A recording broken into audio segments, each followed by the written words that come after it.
I'm LaChina Robinson on the SiriusXM original podcast, Huge Fan, the show where stars talk sports. Every week, we're talking childhood sports memories, good and bad, game day rituals, most heated rivalries, with Tracy Morgan, Tim McGraw, Monica, and more.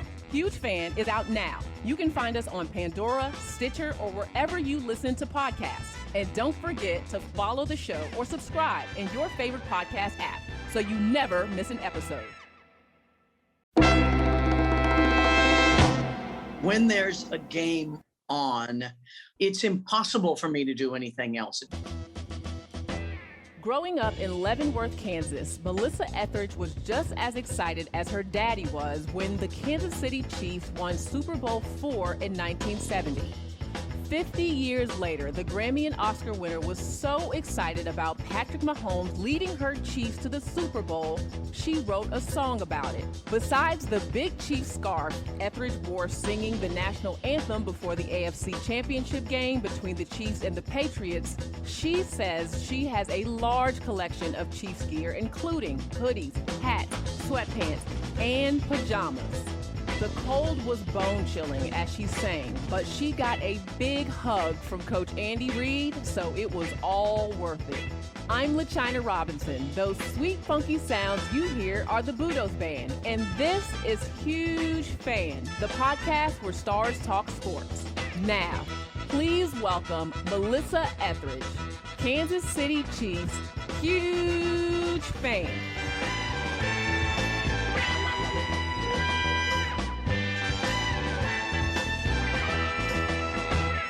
Melissa, thank you so much for joining us on Huge Fan. It's great to have you on with us today. Now, you've talked about your father's affinity for sports. I have a girl dad. Yeah. You know, my dad and I really bonded over the sport of basketball, and I know that he has a lot to do with how your fandom developed around the Chiefs. So how much of his love for football rubbed off on you? Oh, it's all that, growing up, he was very athletic. And he even, he got a job as a teacher, but he was a coach. And he was a football coach first, then he was a basketball coach in the high school in our town. We had one high school in Leavenworth, Kansas, and he coached the basketball team. And so just as far back as I can remember, even as a teeny tiny baby, it was always sports, a lot of basketball, and then sitting in the cold winter days and watching football. And I have such clear memories about January 1970, when the Chiefs won their first Super Bowl, and just how much fun it was, and everybody was celebrating, and it was just this great thing, and that sort of thing lives with you. And then for 50 more years, I waited for it to happen again. Not too long, right? Not too long. No, just 50 years. Was there some kind of family tradition with your dad in watching those games, or something that, he did on game day that stood out to you? There was always sports on in our home. And the things I really remember is the baseball games. He was from St. Louis, so we always had Cardinals games on, but he was also a Royals fan. He became a Royals fan because we were, in Kansas, and had the baseball all summer long, that sound of the radio and the games and the announcers. And then in the wintertime, it was, television, and it was turning on the football games. And the wonderful thing that he did was he explained football to me. And just every time I'd have a question, why is that a flag? Why can't that guy do that? What are they doing here? What's offense? What's defense? All this different things. And so the more you know, the more you understand football, the more fun it is to watch.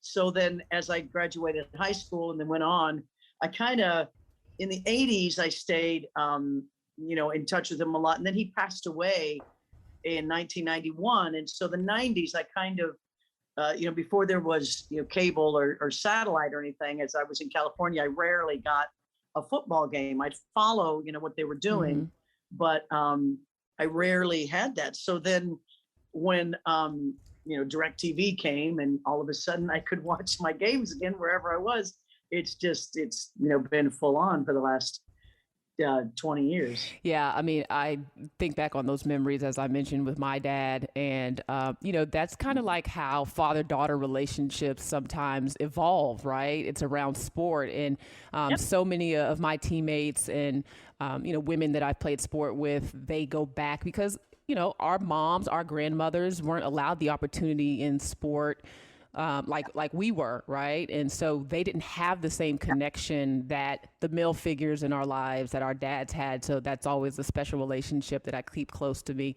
As far as your kids, are you helping them to understand the importance of being a Kansas City Chief fan, or what? Well, they've known that since the day they were born. That the Sundays and whatever nights they might be playing, there's a Chiefs game on. They do not, I'm there, and it's they're very clear. It's funny. They're when they're in school. Like I have two that just started high school, and they're fans. They won't watch every game with me, but once we get into the playoffs and stuff, they'll join me. But my oldest daughter, she would watch, and then when she went to high school, she would say, "Oh, I'm a Kansas City Chiefs fan." And then when she went to college, she really got into it, and now she watches it more, more as a young adult, and it's just it's a lot of fun. But they never were. They're not quite as into it as I am. I think they're into it because I'm into it. They're not as obsessed as you would like them to be, is what I hear you saying. I want just one of them to just be like, crazy like me. Well, you still got some time. That's a good thing. I've heard you use that word obsessed before around your fandom for the Chiefs. How would you say that word best describes maybe your love for the team? What does obsessed really mean? Well, I think it's the kind of attention that they get from me. When there's a game on, it's impossible for me to do anything else. If you're hungry, I'm sorry, you got to fend for yourself. I'm going to be watching this. You can eat what I'm eating, or, my management knows not to schedule anything during a game. It's just not going to happen. And then just really being, deeply understand, the positions, when I start getting into the draft and I'm watching the draft and I know who they got and what's going on. And they're just so deep, you can get into it, and it affects me. It's fun. It's fun in the moment to root for it, everything that they're doing. So it feels like obsession, but it's just a very deep interest and delight in what they do. And were there players along the way that really added to your connection to the Chiefs? We'll get into a little bit of some of who's there now, obviously, after winning that Super Bowl. Yeah. But are there players that stand out to you as just some of your favorites over the years? I mean, the quarterbacks have been okay. I mean, Lenny Dawson was, of course, the first. And I knew that team from 1970, the Jan Stenerud and Hank Stram and is the coach, and Bobby Bell on defense, and just all those players from the 70s. And then like Marcus Allen was probably the next one that I was pretty interested in. And then when oh Lordy, the name just went out of my head. He was one of the greatest quarterbacks in the world, and he played with us for a season, took us to the playoffs. He was a 49er first. Was it Joe Montana? Yeah, just that guy. And then once I really started getting back into it, it's been, Jamal Charles, it's been Priest Holmes, your defensive guys, just some great, Tony Gonzalez, I'm sorry. Absolutely Hall of Fame, wonderful players that have been on the Chiefs. Now, I've never been to Arrowhead Stadium, but from what I understand, it is extremely loud. In fact, it was named the loudest NFL stadium by the Guinness Book of World Records. I mean, what have your experiences been like there, and how loud is it? Oh, the stadium is spectacular. It's funny because I've been to some pretty fancy stadiums that have all the fancy stuff, and those are fun. Arrowhead, not so fancy, but it's just this gorgeous bowl that acoustically, when they all start making their noise, it sort of amplifies itself because of the bowl. It kind of swirls around in there, and you literally have to like cover your ears for it not to hurt. It is so loud, and the fans are so very. It's just like an amusement park ride. Everybody gets in there, and then they're all in it together. And when they all wear red and they're all noisy like that, it's a good time. Well, you sang the national anthem, right, in Kansas City a few times, including the 2019 AFC title game. I mean, you just described what it's like to be in the stadium, but what was that like to lead your team into battle with the national anthem? Well, I've sung the national anthem twice with them, and they've lost both times. So I'm a little shy now to go back in and sing it again. But the Super Bowl, I feel like maybe we erased all that. But the championship game was, for one, freezing cold. And I've lived in California now for 40 years, and I'm not so used to that. So it was really, really cold. But just having, the people I grew up with, that real sort of Midwestern connection I have, just connecting with it during a championship game. And then when they lost, I just walked with everyone, out through the parking lot with everyone, just like, oh, that was so close. We're going to, next year. Well, that just means you have to keep singing it until you get a win. That's what that's saying to me, right? There you go. LaChina told me to do that. Okay. That's right. Okay. I'm LaChina Robinson on the SiriusXM original podcast, Huge Fan, the show where stars talk sports. Every week, we're talking childhood sports memories, good and bad, game day rituals, most heated rivalries, with Tracy Morgan, Tim McGraw, Monica, and more. Huge Fan is out now. You can find us on Pandora, Stitcher, or wherever you listen to podcasts. And don't forget to follow the show or subscribe in your favorite podcast app so you never miss an episode.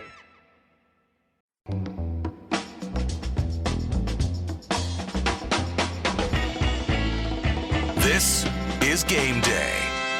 All right, we're going to move to our next segment, which is called Game Day. Now, what are your game day superstitions? Ooh, I have to have one of the many T-shirts that I have. I have to be wearing some Chiefs clothing. I don't know if they're superstitions. I know that both my wife is a Green Bay Packer fan, and I'm Chiefs fan, and it seems like when we stand up and yell at the something television, good happens, it helps. Right? So stand up and get that energy and give it to them through the television. It will work. And what is that scene like at your house, like on game day? Like, what are you eating? What are you drinking? How many TVs are on? Like, what does that look like?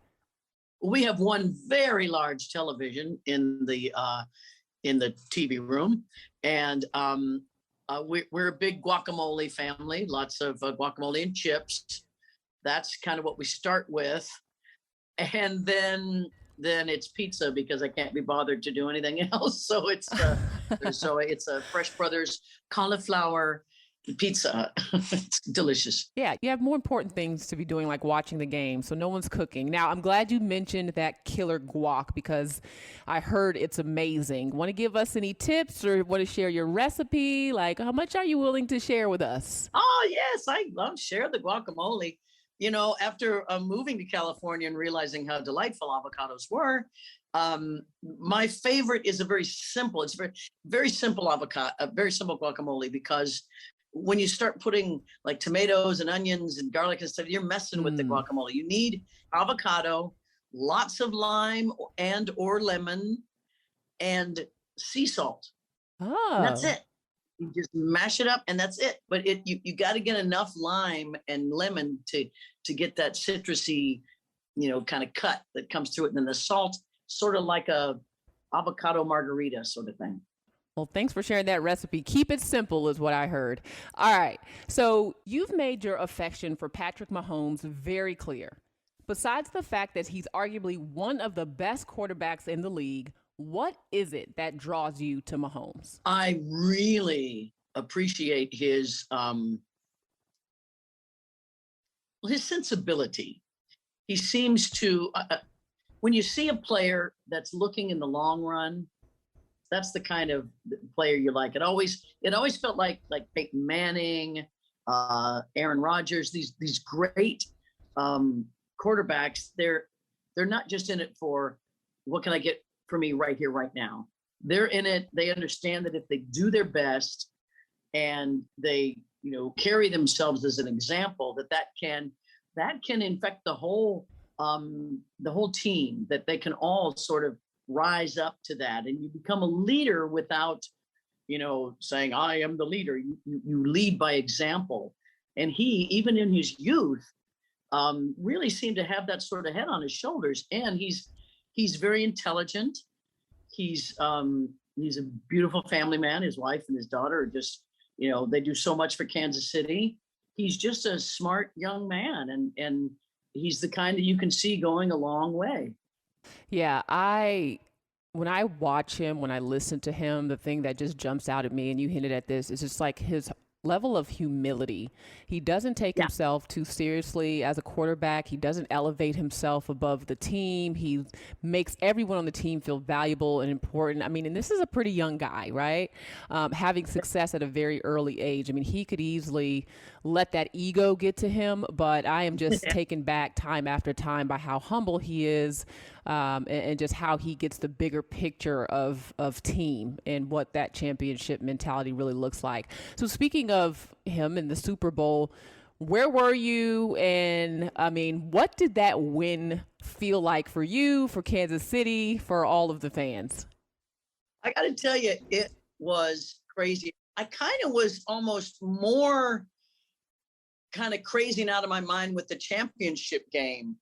The playoff run up to it, they were all so difficult. We came back from, double digits. We were down double digits in all those teams against the Texans and against the Titans. And it was, those wore me out. I was just like, and so when we finally got into the Super Bowl, that was such a big thing, just finally winning that championship game after 50 years. And so that by the time we got to the Super Bowl, it was almost like, well, I don't know what's going to happen now. I don't know how to act. And that wait is so long between the championship game and the Super Bowl. I thought, oh, should I have a party? And I was like, no way. I don't want to talk to anybody while I'm watching this. So it's just my wife and I, we sat there, watched it. And of course, once again, it was until that end of that third quarter, it was again bad. We were so far behind. They were celebrating, the 49ers were like, woo, in the end zone. And then Mahomes and Tyreek and Andy Reid, everybody just turned it up. And man, did we come back. And it was very exciting. When it was over, then you get that, oh, yay. Oh, it's over. Because it's the journey that's so much fun, not so much the, hey, we won. And then, I mean, I'm sure you've had championships where you're like, oh, can we do it again? Yeah, run it back, right? Because immediately all of that adrenaline just kind of leaves, right? And you're like, wow, we did it. Like, what's next? I remember watching that game. I was sitting in a restaurant and I was just like, whoa, this is, if I'm a fan, I wasn't a fan of either team, nothing against your Chiefs, but I didn't have, it didn't matter to me who won. But I was just like, if I'm a fan of either one of these teams, I am going nuts right now. Like, this is just crazy. All the momentum shifts. Are you someone who doesn't watch the Super Bowl if your team's not in it? No, I watch the Super Bowl all the time. I don't really care who's in it. I mean, of course, I would like it to be the Chiefs or my wife's Green Bay Packers. But if it's not, I just enjoy the sport of the Super Bowl. I think it's a great experience, and I watch every single one. Okay. Do you have a favorite Super Bowl performer over the years that stands out to you? I thought Prince was amazing a few years ago. I thought Bruce Springsteen was great. I thought Paul McCartney. Let's see, who else? There's just been some really great ones. And, the Lady Gaga. Yeah. There's been some great stuff. That Prince year, it was unbelievable because as soon as he starts singing Purple Rain, the rain starts falling. I'm like, you could not script a better moment in the history of Super Bowl performances. Good luck trying to top that. Really quickly, before we actually get to some conversation about your music, how are you feeling about this season and your team getting ready to kick off? Well, you know what I love? I love that they have like a little bit of a chip on their shoulder. They're like, oh, we had such a great year. And then that Super Bowl was just ridiculously horrible. So they've got that behind them, which is a great energy to put, behind you. And man, they went out and Brett Beach just drafted and traded, Orlando Brown, getting that offensive line, because that seemed to be what it was, that Patrick was unable to do anything because his offensive line just wasn't holding up. And then bringing in a few more cornerbacks for our defense. And it just seems that they've tightened it up a little bit more. But I really, really feel good about them this year. Yeah, I'm been listening to all the conversations about all the new quarterbacks coming in, but Patrick Mahomes is definitely one of my favorite as far as, keeping an eye on what he'll do this year. All right, let's talk about your new album, One Way Out, which is out everywhere. I thought the thing that blew me away about the way this album came together was that you actually got tracks from some albums that you had done previously that were never released, that were from a different time in your life, a journey, if you will, of music that you're pulling back into this piece. What was your favorite part of making this album? Yeah, I had to, I really went back into a time in my life where I wasn't out yet, so some of these songs were a little too forward for me, I thought, or I wasn't ready to reveal that part of myself.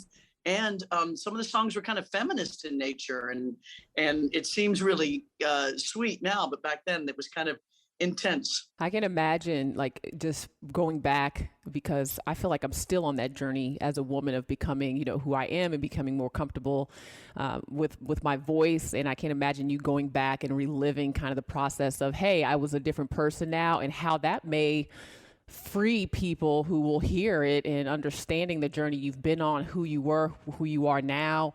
I'm sure it's going to touch people way beyond just the beautiful music, because I did get to hear it and it was awesome. So I think that's great. And then, the fact that it happened during quarantine, I think we were all in a different headspace. We were all kind of going back, I feel like, and looking at our lives, and we had so much time to, dig in those old pictures and things that we had done previously. So I know that, that process, I'm sure, was a great part of it. I'm LaChina Robinson on the SiriusXM original podcast, Huge Fan, the show where stars talk sports. Every week, we're talking childhood sports memories, good and bad, game day rituals, most heated rivalries, with Tracy Morgan, Tim McGraw, Monica, and more. Huge Fan is out now. You can find us on Pandora, Stitcher, or wherever you listen to podcasts. And don't forget to follow the show or subscribe in your favorite podcast app so you never miss an episode.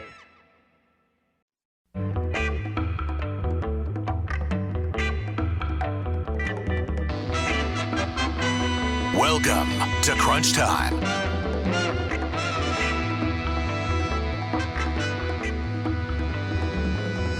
All right, so it's crunch time now. You ready for some rapid fire questions to finish us off? Let's do it. Let's do it. If you could spike the ball in one opposing player's face, who would it be? Can you spike a ball in Tom Brady's face? One play to win a game, and you make the call. Whose number are you calling to make that play? Oh, it's Mahomes to Tyreek Hill. Your favorite Kansas City Chiefs tradition? Barbecue. Or maybe it might be the drum at the first. I have yet to pound the drum. I want to go. You do that at the opening of the game. I want to do that. Choose one. Let's start with tight end, Tony Gonzalez or Travis Kelce. I'm going to have to pick Travis Kelce because he took us to the Super Bowl and won the Super Bowl. And I love Tony, and that's a great thing to choose from, but I'm going to say Travis. In the running back position, Priest Holmes, Larry Johnson, or Jamal Charles? Oh, wow. Oh, they're so good. I'm going to pick Priest Holmes. I really dug Priest. He was amazing. Now to your head coach, Marty Schottenheimer, Hank Stram, or Andy Reid? Andy Reid. His heart, I've been hugged by him, and there's just nothing like it. So Andy Reid. One word to describe your Kansas City fandom. Loyal. I love it. You've been there through the years.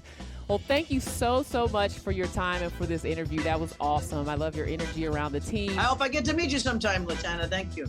You can find Huge Fan on Pandora, Stitcher, or wherever you listen to podcasts. If you like the show, please rate, review, and share so other Huge Fans can find us. And don't forget to follow the show or subscribe in your favorite podcast app so you never miss an episode. That'll do it for this round of Huge Fan, the podcast where stars talk sports. I'm LaChina Robinson. Until next time, keep rooting your guts out. Go Budos Band!